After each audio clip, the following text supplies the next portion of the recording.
many times we realize that we have been over applying a good thing and actually going backwards in the process. If we can give the nutrients to the tree when the tree needs them at the right amount that the tree is calling for and what that crop needs, then we will see at the end of the year when the crop comes off a much better return to the grower for that initial investment in fertilizer. In the future, nutrient management will play into the sustainability of our industry. We have to be able to show that we are accounting for our inputs. If an input is needed, we're using it, and we're using it at the right time and the right amount. That will allow us to show to our community that we're being responsible with the resources that we're taking in order to provide almonds and ultimately a food source to the community. One of the real issues that we've not perhaps dealt with adequately in almond nutrition is to think about how all the pieces fit together. We constantly think about nitrogen, but indeed you've got to think about potassium, you've got to think about any of the other nutrients that might be limiting the efficiency with which you are using nitrogen in your field. That's going to be important. We're under a lot of pressure in this industry to clean up the nitrogen that's in the environment. You can do that by becoming more efficient, but you can only become more efficient if you cross off all the missing air elements in the field and address the integrated crop nutrition and also, of course, irrigation as well.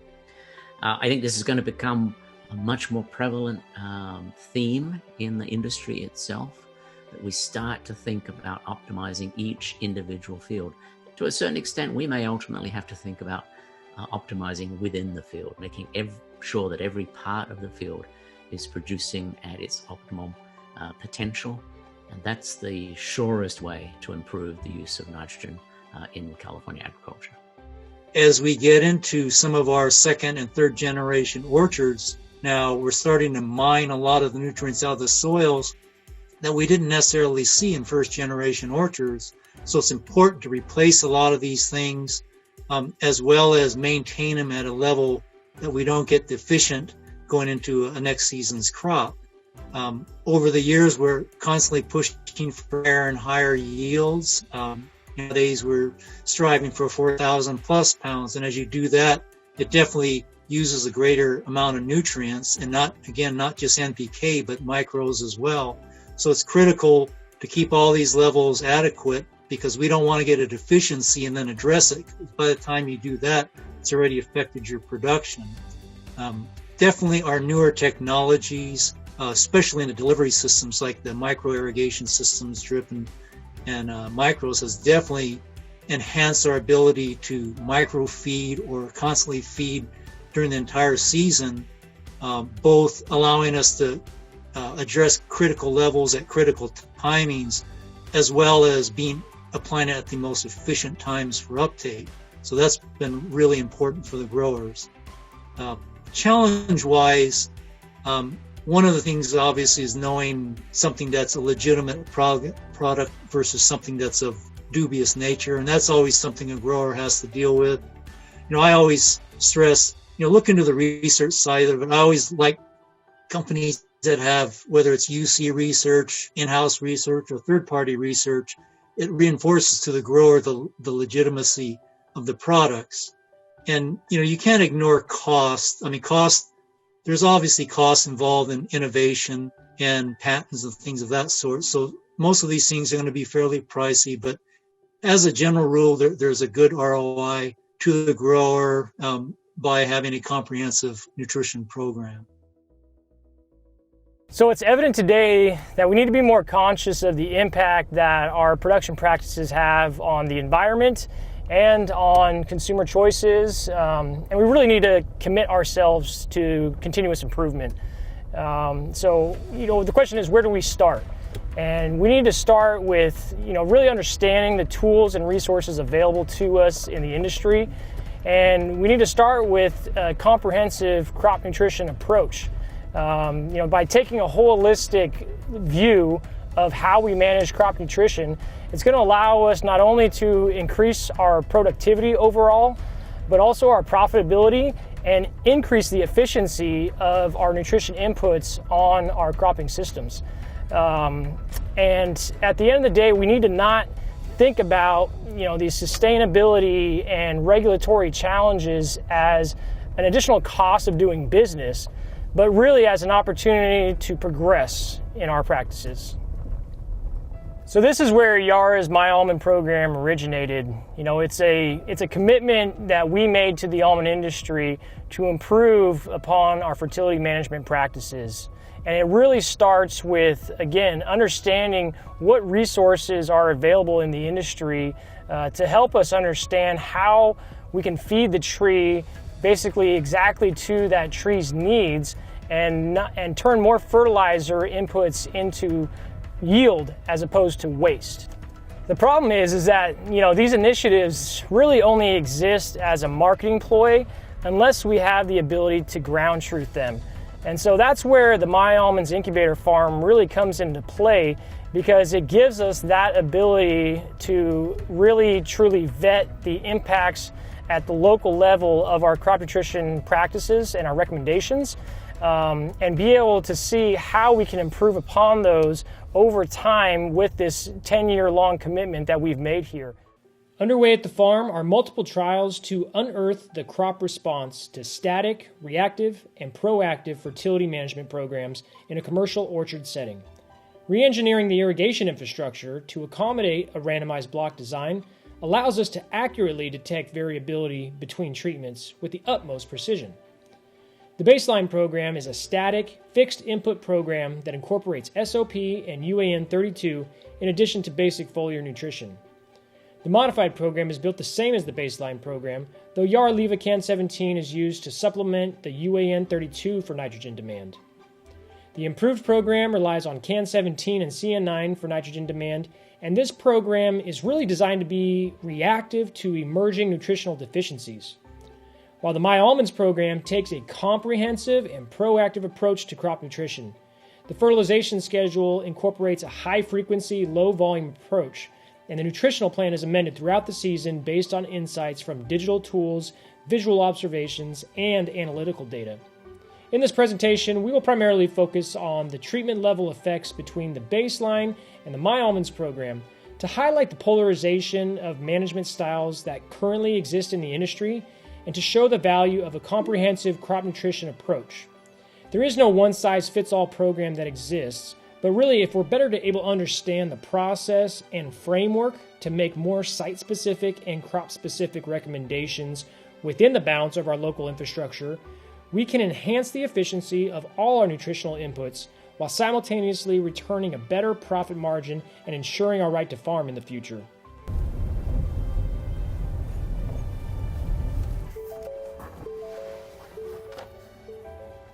So as with any commercial orchard, there are challenges to developing and implementing a comprehensive crop nutrition program. And our field this year was no different. We ran into challenges with sodium in the irrigation water that we had to adjust our potassium and our calcium cations when developing this full program.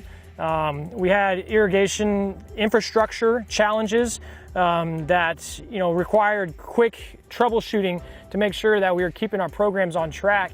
And additionally, we had logistical issues trying to manage a whole complex network of inputs that were required based on the design of this program. On our soil samples, we start by assessing the base saturation elements in our samples that can act as a guide to our overall chemical balance or imbalance.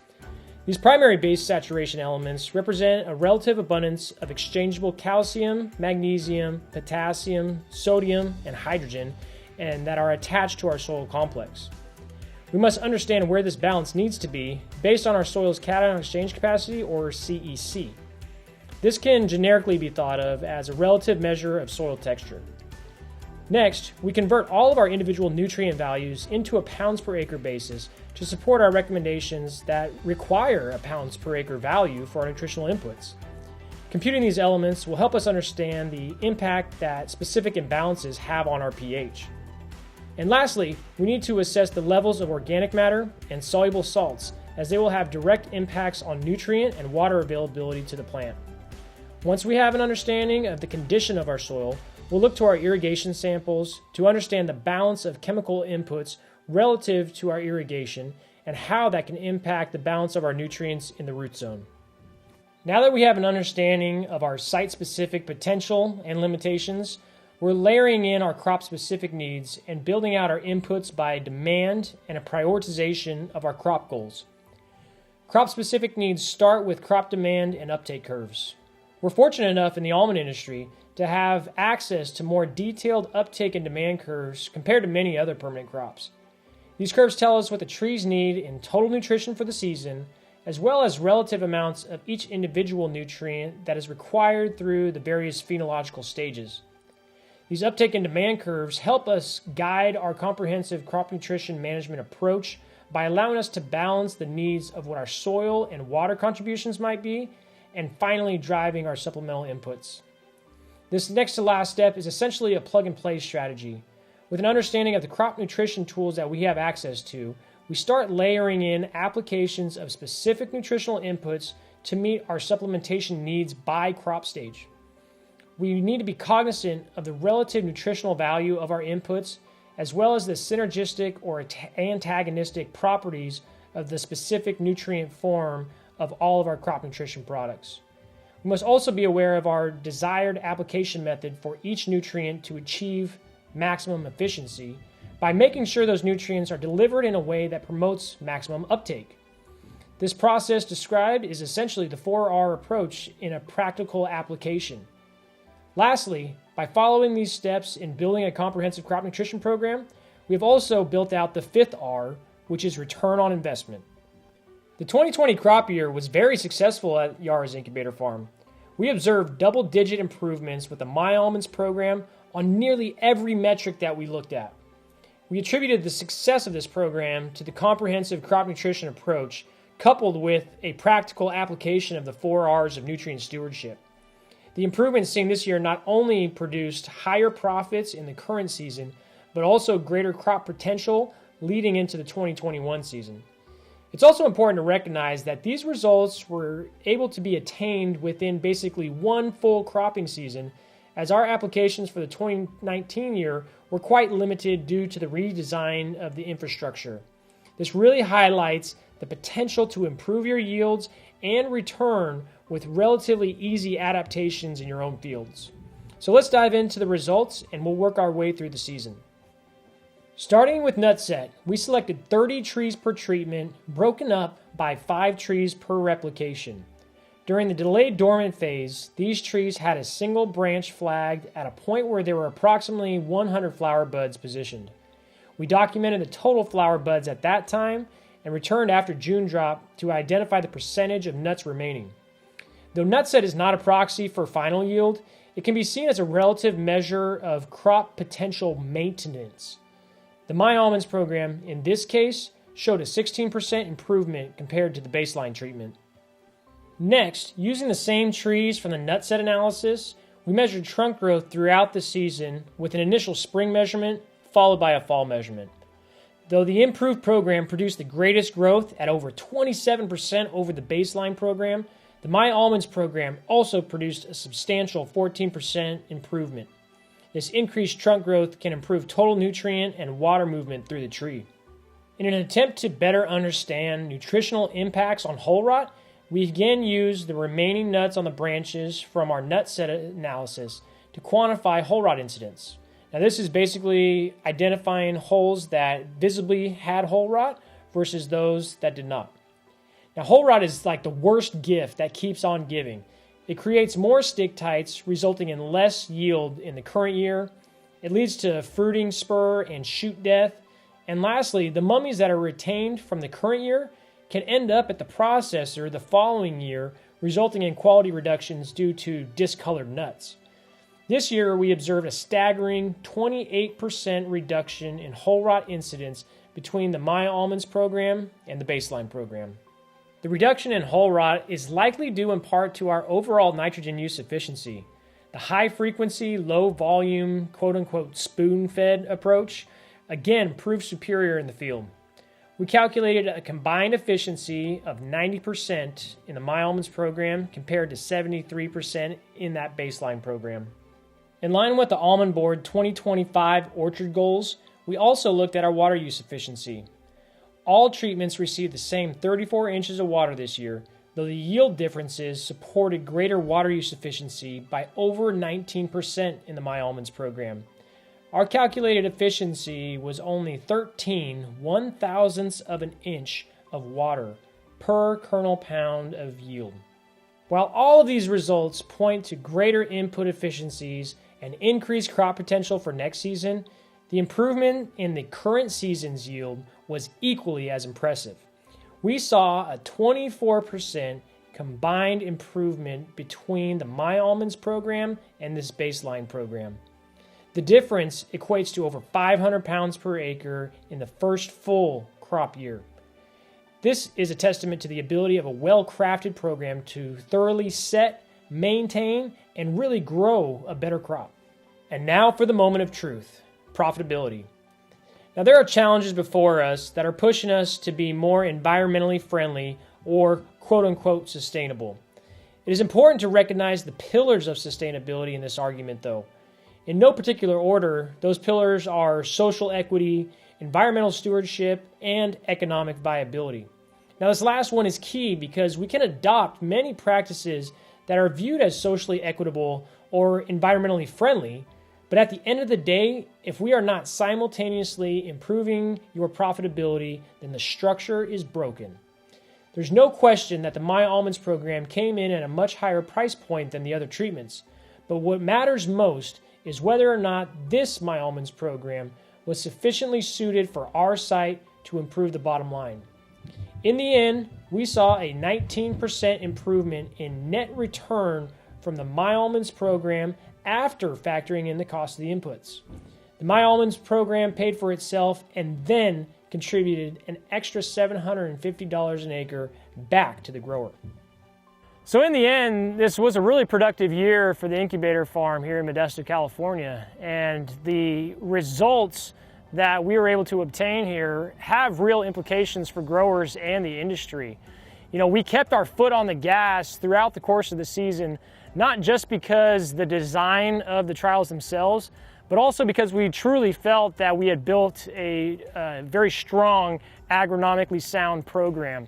Now, even though the prices dropped almost 30% in some cases through the course of the season, again, we still kept our foot on the gas, and that approach of looking at nutrition from a comprehensive, through a comprehensive lens, really, allowed us to not only pay for the program, but we still, at the end of the day, produced a net ROI increase of over $750 an acre back to the grower. So additionally, these double-digit increases that we were able to show on nearly every metric just really highlight the fact that with careful planning and execution, that a comprehensive crop nutrition program can not only increase our productivity, it can also help us translate more nutrition inputs into yield and less waste, but additionally, it helps us improve the value or the relative value of our fixed costs for things like bees that we have to put out every year, irrigation water, equipment costs, and costs associated with the land. So with all this being said, you know, here's the real call to action. We need to push the boundaries of what is possible and really not be bound by what is conventional. We know that change is not easy, but it is inevitable. And if we are able to look at, you know, these growing regulatory and sustainability challenges as less of a burden and a cost of doing business, but more as an opportunity, it helps shift our way of thinking, right? And one way of doing this and shifting this way of thinking is starting with the question, you know, am I in the business of saving money or am I in the business of making money? And this can help you fundamentally change the way you approach your crop nutrition management for the better, for, you know, improved practices and improved production and return on investment.